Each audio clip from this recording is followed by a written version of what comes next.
We're in Epworth, England, and we're in the Old Rectory, and we are talking to the Reverend Graham Carter. I'm the chair of the trustees here. The trustees have the responsibility of looking after the building, and one of the things that we're very keen about is that we should develop this as a place of mission, so that people can come and experience the spirituality that led to the development of John and Charles Wesley's life and ministry and the birth of Methodism.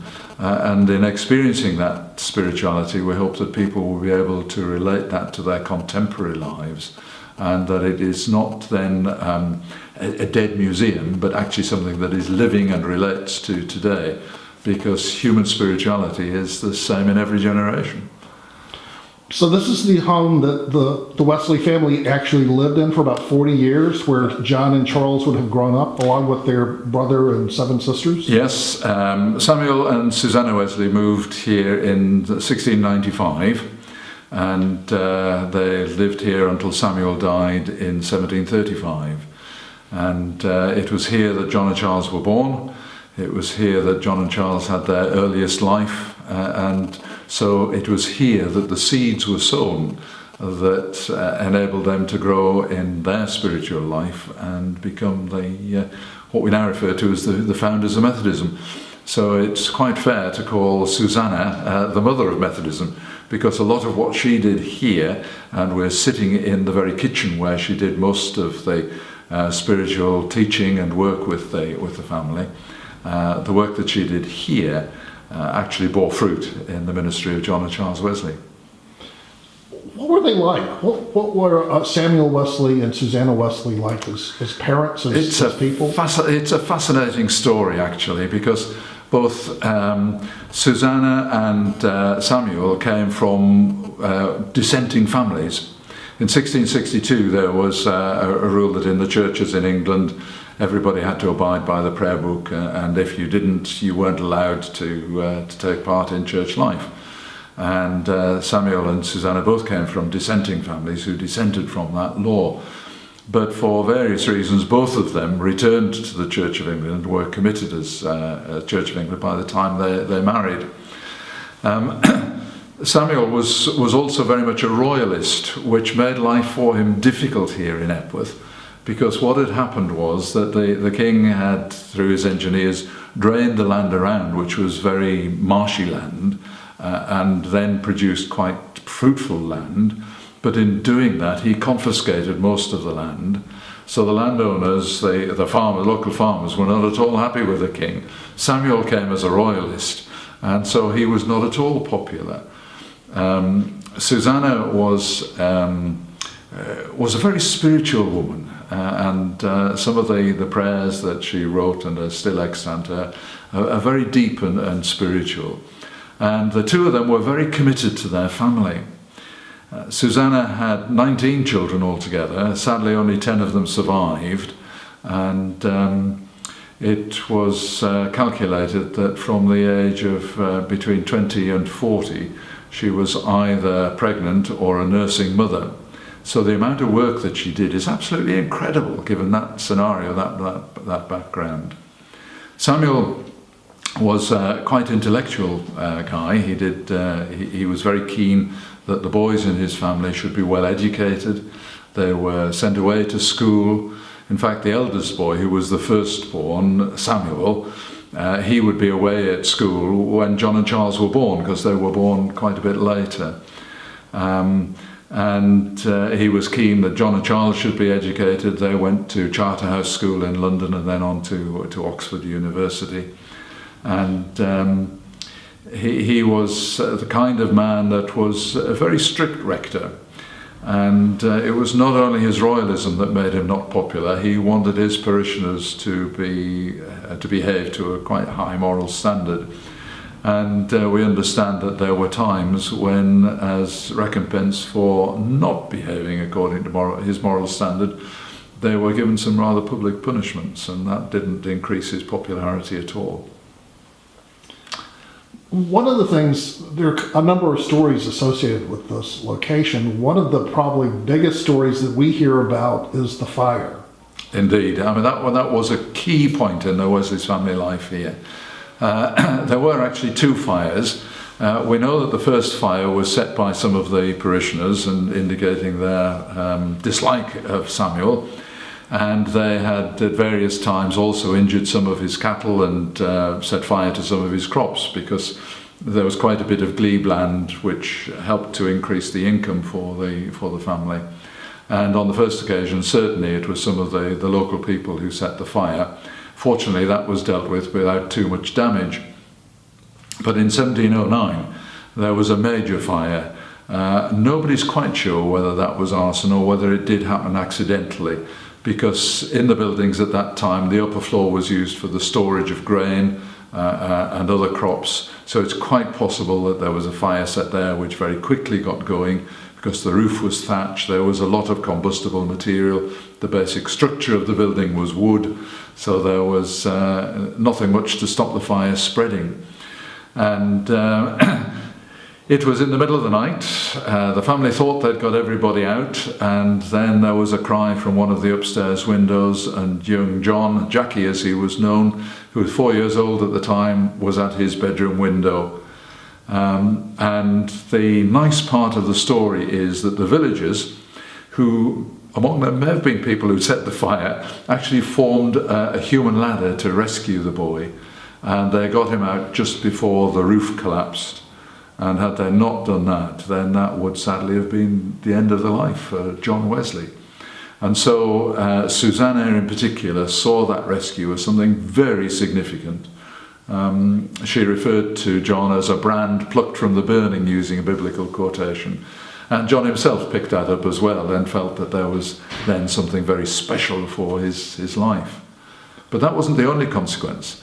The fact was that the building was totally destroyed, so Samuel set about rebuilding. The fire was in February, the building was complete by the next December, so the builders got on pretty quickly in those days. And he built this grand building, which is grand enough today, would have been extra grand in his day, and he wanted to do something that emphasised his status as rector of Epworth. And had to spend so much on it that he was in debt constantly for the rest of his life. So it was a very significant event, that fire. It changed things completely for the family.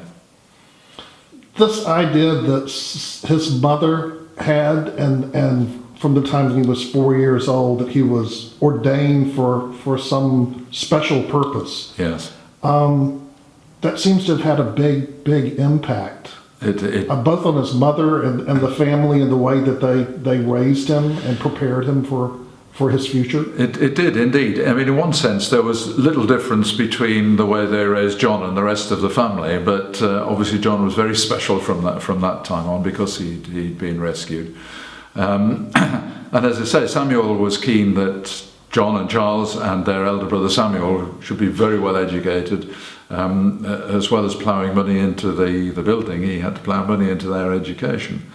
At that time, girls were not educated at all. And the significant thing about Susanna was that she set about educating the girls. And of course, there were more girls than there were boys in the family. And she did an extremely good job. And as well as educating them, she was also keen that she would spend time in the evenings with one or other of the children, just personal conversation. And she had to organise her days so that she could do that. So her organisation, her skills in organisation, obviously passed on to John, and his skill of organising the Methodist movement show echoes of the way that Susanna organised her family. He had influences from his father's service as a rector, as a preacher in the community, but he also had this instruction that he got from his mother. Both of the parents are second generation or the next generation from being children of preachers.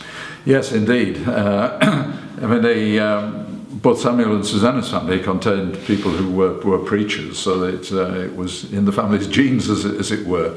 But yes, John saw his father's ministry, obviously, and saw his father struggling in many ways with his unpopularity, but still persisting in his preaching. He saw his father's intellectual and academic ability, and in fact helped towards his father's major work, which was a commentary on the book of Job, which was written in Latin, and so was probably not very much used, sadly, but it's a very academic study. And John worked at one time with his father on that. So he knew the importance of learning, of study, of getting the best out of everybody in terms of their service to Christ, using their intellect and using their commitment of life. I wanted to ask you quickly about the Seven Sisters. In the 1700s in Epworth, with the background that they had, there wasn't a whole lot of future for them. No, the future for girls at that time was either going into service, serving in a house, or being a companion to a lady, or that kind of thing. And certainly Susanna wanted the girls to make the most of their lives, and they were educated. Probably a lot of the education took place in this very room, where the family would meet.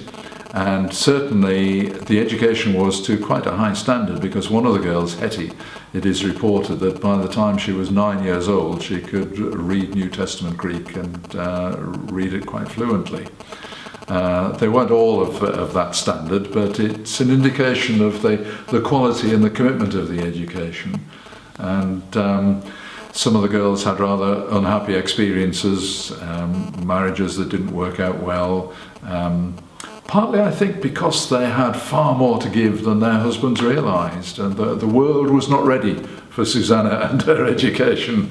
And we want to be able to celebrate here what is now the case, that a family with 7 girls and 3 boys, the girls could be of equal standing with the 3 boys. So we've got a heritage here that is very relevant in today's world. Tell me a little bit about the house, because it is kind of apparently one of your life's works in making this place a place that's open to people to come and visit and see where really Methodism started. Indeed, and a considerable amount of research has gone into discovering how the house would have been. And the way the house was set up initially when the Methodist Church took over in the 1950s, we now know is not quite right. We have to recognise that when a family has lived in a house for as long as the Wesleys did, the use of the rooms would vary. But very much the other side of the house from where we're sitting at the moment was the public side of the house, where Samuel endeavoured to get everything the best. And the main staircase is a quality staircase with shallow steps, so that ladies with long dresses could get up the stairs without showing too much ankle, as it was not frowned upon in those days. And Samuel's study and the guest bedroom are on that side of the house. And it would have been quite an impressive place to come as a visitor. And when the bishop came round, Samuel was no doubt sought to impress him as well. This side of the house was probably much more poorly furnished, because the family had to live here.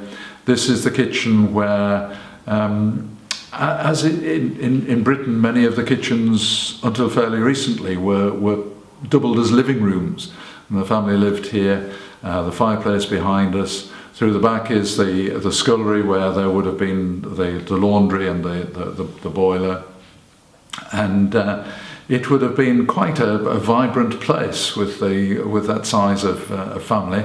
And of course there were a few servants as well in those days, including an elderly man called Geoffrey, who died while the Wesley family were here. And there was a time when they felt the house was haunted by old Geoffrey's ghost, which is another interesting story. We know a bit about that because of correspondence between the girls and John when he was away.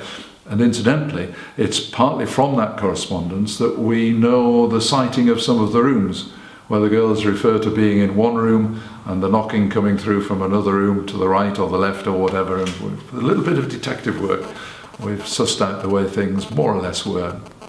Jeffrey was a lot of the knowledge of Jeffrey was tapping in the house. Yes, there were various knockings.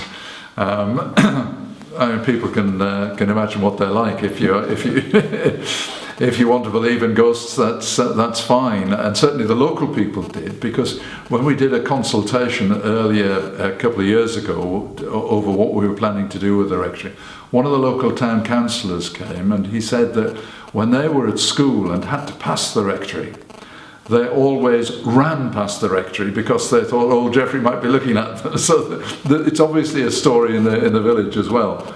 But we've recently uncovered, when we were restoring the fireplace just behind me, we discovered a little niche in which there was a 17th century shoe placed, which was one of the lucky charms that usually did in new buildings. We're not sure whether it's a shoe that belonged to the Wesley family or the builder's family, but it was in there. And the remains of various insects in there, some rodents, there are mice. So the place was alive, not just with the family, and there may well have been other things that were knocking as well as old Jeffrey. So there's a lot of work underway to restore, to return the house to look like the time period back in the 1700s? Yes. There is indeed. We've got a full programme of work all organised. All we need is the money, actually. So anybody who wants to make a donation would be very welcome. The restoration costs a lot because as a listed building we have to do it in a particular way. We have the permission to do it. We need to use the particular people with particular skills, and they're expensive to employ. We have to have consultants and they're expensive to employ. So we've got to raise quite a bit of money, but all that we have done has increased the level of excitement with the trustees. We've discovered things about the house that suddenly make it come alive, as if the Wesleys were still here, and to know that this was Susanna's kitchen, that this was the fire where she would do her cooking, and to discover that Samuel's study is an upstairs room that is looking out to the south, where he would sit and sometimes lock himself in when he was doing his study. All of these things actually make the experience come alive, and so we want to get that restored as much as we can, and we're having to do it piecemeal as we raise the money.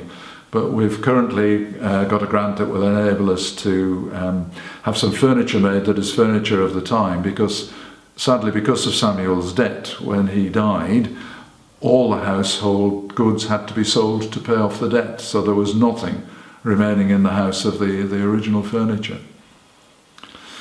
What does this place mean to you? You drove an hour just to talk to us. You live in York, and you chair the Board of Trustees here. Why is this place important to you? It apparently has some sort of personal interest. It has, and it's amazed me over the years that I've served as chair of trustees, how many people have come, some of the consultants that we've invited to come, and they've almost all fallen in love with the place. And people have offered their services free sometimes because of that, because there's something about this place that carries the spirituality of that led to the birth of Methodism that is still here. There is a feeling about it, and it's more than just being here and seeing the way things were, because people have felt that before we started the restoration, and it still looked a bit like a 1950s house. There is something about the house that enables you to feel the seeds that were sown, and we just long for seeds to be sown in people's lives today that will bear fruit in the same kind of way as they bore fruit in John and Charles Wesley. I mean, the work that Susanna and Samuel did here with the family were the seeds of lives that changed Britain and changed a lot of the world as well by the beginning of the 19th century. And I just, everybody who comes loves the place. We've been talking with the Reverend Graham Carter. He's the chair of the Board of Trustees here at the Old Rectory in Epworth, UK, and is responsible for saving this history about the Wesley family for all of us. Thank you so much for talking to us. Thank you for giving me the opportunity. It's been lovely.